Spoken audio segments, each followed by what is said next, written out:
On the tab Initial Inputs, here's where you do most of the setup for the model.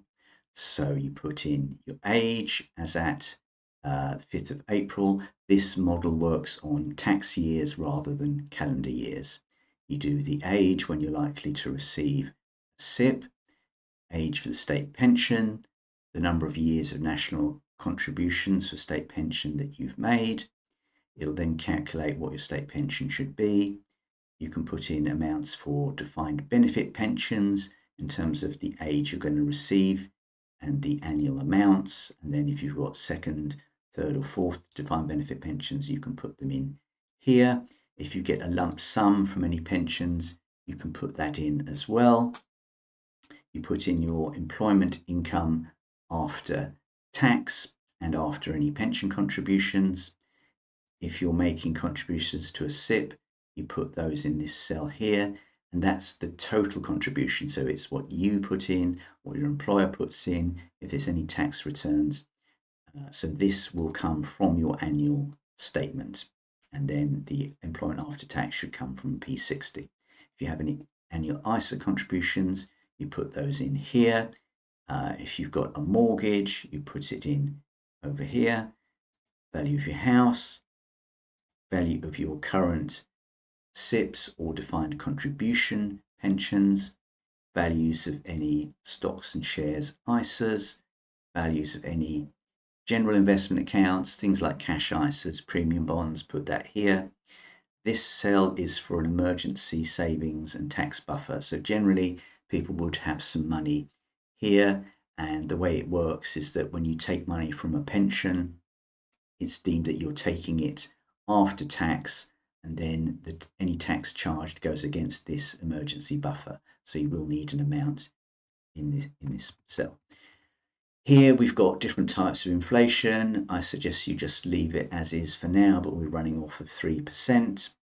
Here we've got a cell around using UFPLUS or FAD. You should use UFPLUS for initial modeling. This is where it's taking 25% tax-free every time you make a pension withdrawal, and that's just the simplest way to model pensions, so that's why I recommend it. This is saying that tax allowances are fixed until 2028, which is the case. So it's saying the current tax year is year to April 2024. So with these, you'd only change it every year at the most. This bit is pulling in some details around your mortgage. Here we've got any additional expenditure. So it might be things like school fees for children, house deposits for children, paying for a wedding, buying a new car, studying for a master's degree. Often with this bit, you fill it in a bit later. You work out what money you can live off initially. Then when you've got that nailed down, you can put in some extra items of expenditure. Here we've got any additional income, so possibly from property, possibly interest on like premium bonds or tax-free accounts. And then that's for person A, that's then for person B.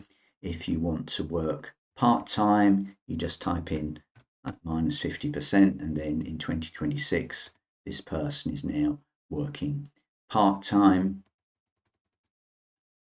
Then here we've got the tax bands as they currently apply. Here we've got the stock market returns, where essentially we're saying that you get about 4% returns, then you add in inflation, take off any product and platform fees, and that's roughly how we're getting to our 6%, which is a nice conservative number to initially start our modeling. And then down here, this is all the calculations, so you don't really need to worry about this, but what it's basically doing is inflating up the numbers, because when you're putting in things like additional expenditure, like a house purchase, you just say what you think it's going to cost in today's money, and the model will then inflate it up and use the inflated version when it goes on to do the extra calculations.